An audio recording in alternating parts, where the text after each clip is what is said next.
The rain drummed steadily against the large windows of the corner cafe as 28-year-old Grace Wellington sat alone at her favorite table, watching the yellow taxicabs navigate the busy downtown street.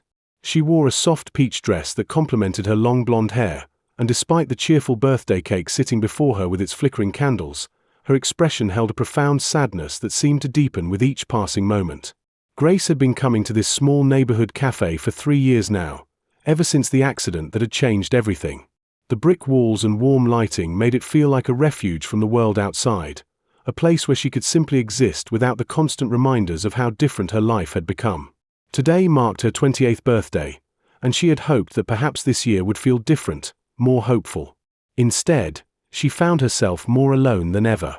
Her father, Richard Wellington, was one of the most successful CEOs in the city, commanding a business empire worth hundreds of millions of dollars.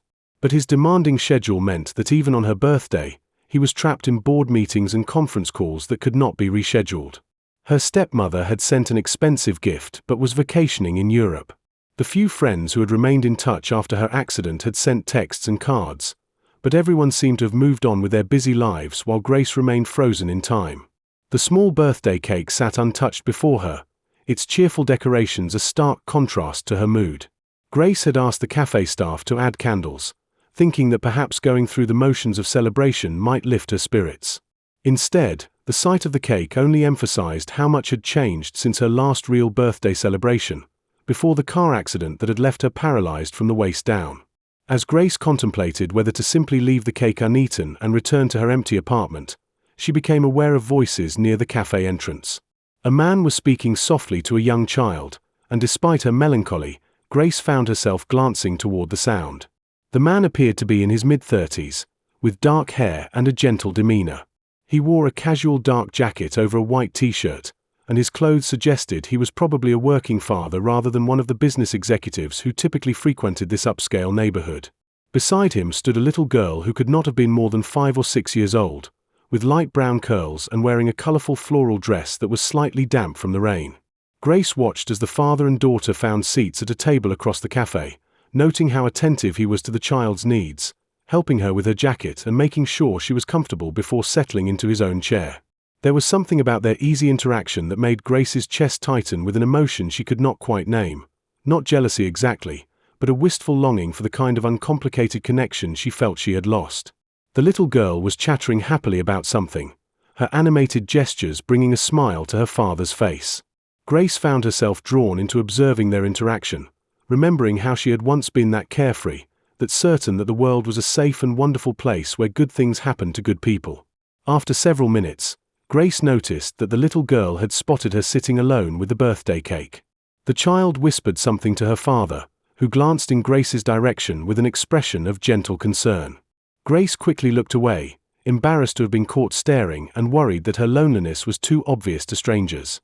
A few moments later, Grace heard footsteps approaching her table. She looked up to see the man standing beside her wheelchair, with the little girl holding his hand and looking up at Grace with bright, curious eyes. "Excuse me," the man said, his voice warm and respectful.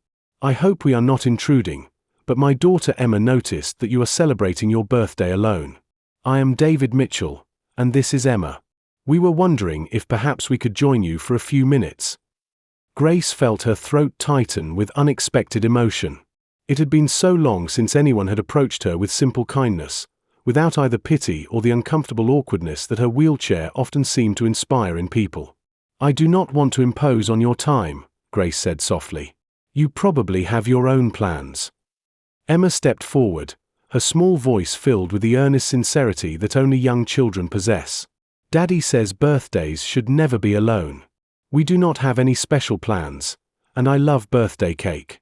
Could we maybe sing happy birthday with you?" Grace looked into Emma's innocent eyes and felt something shift inside her chest. Here was a child who saw nothing but a person celebrating a birthday, without any of the complications that adults seem to attach to her situation. "That would be very kind," Grace said, her voice catching slightly. "I would like that very much." David helped Emma into a chair beside Grace's wheelchair, and he took the seat across from them. Up close, Grace could see that David's clothes were well worn but clean, and his hands showed the calluses of someone who worked with his hands for a living. But his eyes were kind and intelligent, and he seemed genuinely comfortable in her presence. "So, 28?" David asked, noting the numbers on the cake. "That is a good age. Old enough to know what you want, young enough to go after it." Grace smiled for the first time that day. "I hope so. Some days it feels like I'm still figuring out what I want my life to look like." "Daddy says that is okay," Emma chimed in. "He says growing up means you get to keep choosing what kind of person you want to be." "Your daddy sounds very wise," Grace said, looking at David with new appreciation. "What do you do for work?" David asked, seeming genuinely interested in getting to know her as a person rather than making small talk. "I'm still trying to figure that out," Grace admitted. "Before my accident, I was working in my father's company, but that feels like a different lifetime now. I have been thinking about maybe going back to school, studying something completely different."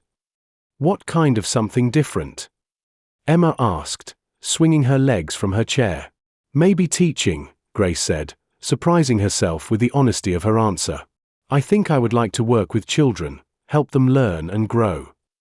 David's face lit up with genuine interest. "That is wonderful.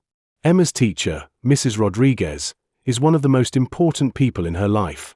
Teachers make such a difference." As they talked, Grace found herself relaxing in a way she had not experienced in months.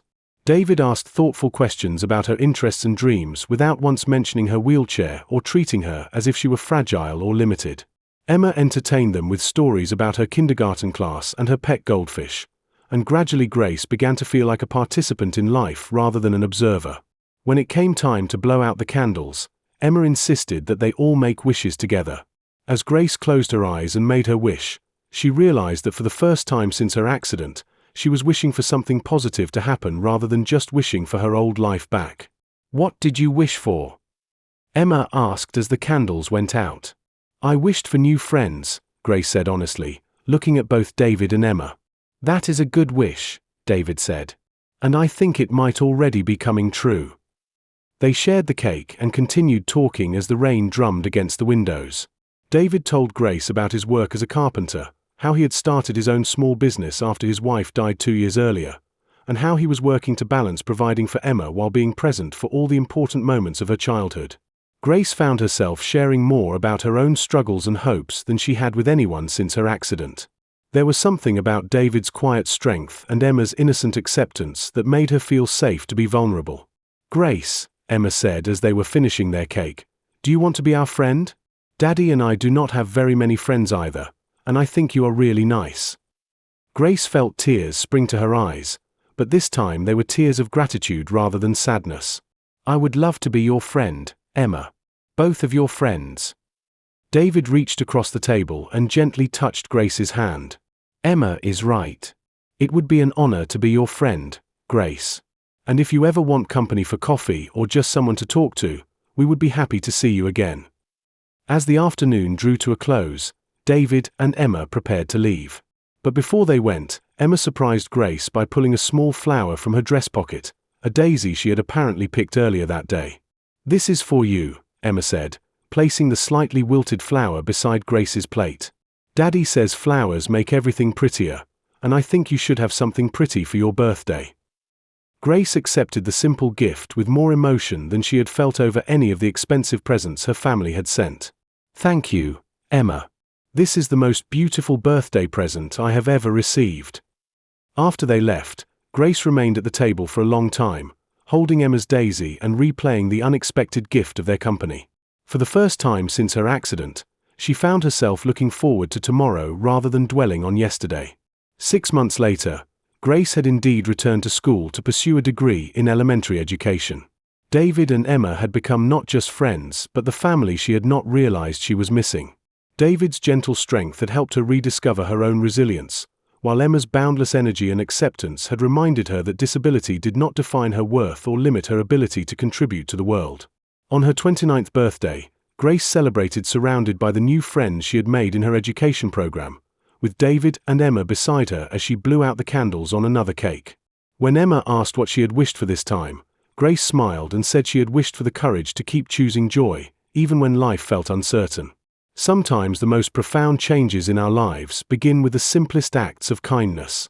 A stranger's willingness to see us as worthy of companionship rather than pity can transform not just a single difficult day, but our entire understanding of what is possible. Grace had learned that while she could not choose what happened to her, she could choose how to respond, and that sometimes the most meaningful connections come from the most unexpected sources.